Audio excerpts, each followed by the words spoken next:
D'abord, le plaisir de retrouver Olivier Dominique en plateau. Bonsoir. Bonsoir Mathieu. Ensemble, on parle football avec le match que vous avez suivi.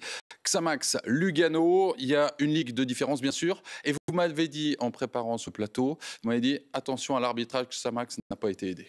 Oui, on parle de la Coupe de Suisse, c'est le deuxième tour de la Coupe de Suisse. Et effectivement, le contexte c'est quoi? Bien, en Coupe de Suisse, il n'y a pas de VAR. Imaginez, vous ne pouvez pas équiper tous les stades pour qu'ils soient à égalité. Je vous propose tout de suite, Mathieu, de plonger dans cette première occasion litigieuse. La première occasion litigieuse. Dites-moi ce que vous pensez de la réception du centre de Gomez.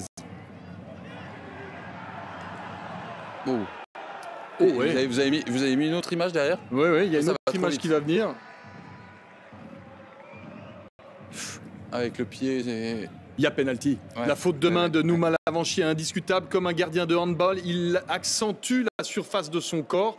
Mais comme il n'y a pas de VAR, eh bien là, les Xamaxiens sont maudits, serais-je tenté de dire, parce que ce n'est pas la première erreur du match. Ce sera la première en l'occurrence pour M. Urisberg, mais il y en a d'autres. 25e minute, Raphaël Nuzzolo pour son 47e match de Coupe de Suisse à l'ouverture au bout du pied.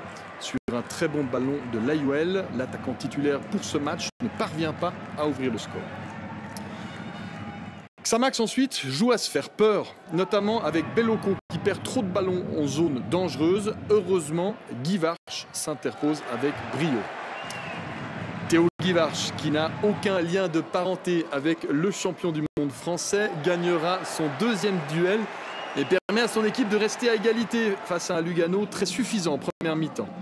Le Français, qui a pris la place de Walter depuis le début de la saison, allonge son mètre 95 sur la tentative lointaine à nouveau. Cette fois, c'était Sabati.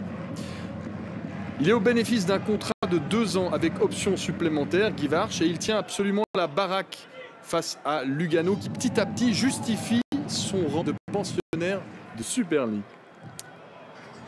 Lugano, pas forcément serein, parce qu'après cette bonne récupération de balles et la longue chevauchée de Layuel, regardez la réaction de Ziegler, le numéro 3, pourtant il est expérimenté, qui envoie tout de suite en corner.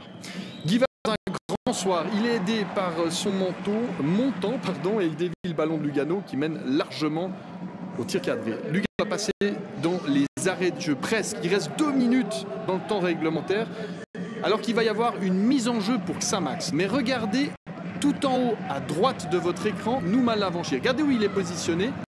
Et il va faire une chevauchée de 60-70 mètres. Il est derrière son défenseur, mais c'est lui qui va délivrer un caviar pour l'ouverture du score. On jouait la 88e minute. Alors on peut discuter, Mathieu, hors-jeu, pas hors-jeu. L'assistante Suzanne Kung estime que les deux, le pied droit et le pied gauche des Luganais sont à la même hauteur. Avec l'effet de perspective, on peut peut-être être trompé par la caméra. C'est possible. Toujours est-il que s'il y a hors-jeu là, ça fait 2 grosses fautes d'arbitrage et Xamax qui perd 1-0. Xamax Challenge qui s'incline 1-0 face à Lugano. Je propose tout de suite d'écouter 2 réactions. Celle tout d'abord du héros du match xamaxien, c'était le gardien, et Nouma Lavanchi, c'est lui qui a touché le ballon de la main dans la première période. C'est vrai que quand on prend pas de but sur les 5-6 frappes, on se sent invincible, avec la défense aussi. Et voilà, malheureusement, c'est un petit fait de jeu à la fin qui nous fait défaut. Mais bon, voilà, c'est mon travail aussi de soulager mes coéquipiers. Et puis on l'a fait ensemble ce soir, c'est vraiment dommage. Le résultat est pas forcément mérité. Mais bon, on est quand même fiers de ce qu'on a fait. Oh, c'est pas un super match de notre part. Je pense que Xamax a très bien joué, que Xamax a créé des occasions, il méritait aussi de marquer. Voilà, ça a tourné en notre faveur. On se qualifie en gagnant 1-0 ici. On va retenir ça. Le ballon, j'ai l'impression qu'il me touche plus ou moins le bras. Après, c'est vrai que je pense pas que je vais chercher le ballon avec ma main. Donc voilà, après, c'est une interprétation. Heureusement pour moi, il a pas sifflé. Et voilà. Chanceux, Lugano. Oui, et c'était donc pas le pied.